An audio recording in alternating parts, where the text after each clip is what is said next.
Баршаңызға сәлем, менің құрметті YouTube көрермендерім. Мен сіздерге бүгін осы хрустящий баклажан салатының рецептімен бөліскелі отырмын. Бұл салатты білмейтін адам кем-де-кем шығар, бірақ неге ресторан, кафелерде бұл салат хрустящий болады дағыны, ал үй жағдайында жасаған кезде ол жұмсарып кетеді. Себебі бұл салатты ресторан, кафелерде негізінде ыстықтай ұсынады. Көбінде заказ берген кезде ыстықтай алып кеп береді. Яғни ол ыстық жылы күйінде өзінің хрустящий, яғни қытырлақ қалпын сақтайды дағыны.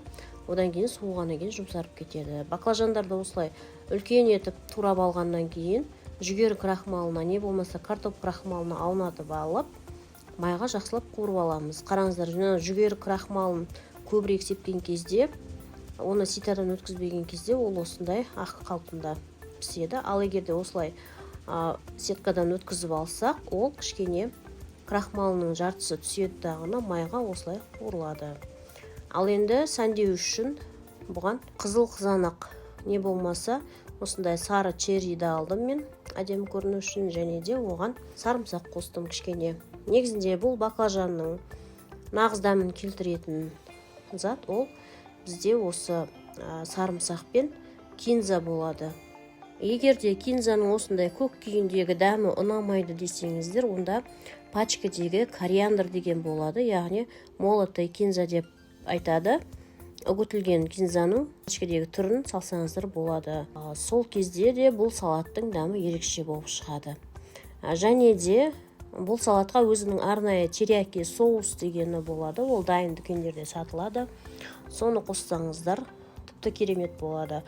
Ол соусты негізінде көп жағдайда сушиға пайдаланып жатады. Балықтан жасалынған сушиға әсіресе сол терияки соусын қосып жатады. Ал менде ол соус болмағандықтан жай ғана зәйтүн майын пайдаландым. Бұл оливковое масло. Бұл зәйтүн майының екі түрі болады. Сыртында қара зәйтүннің суреті бар, және де жасыл зәйтүннің суреті бар.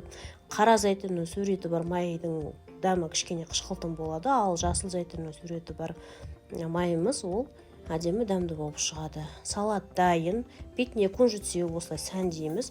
Жасап көріңіздер, және де ыстықтай салынған салат әрқашанда хрустящий болып шығады.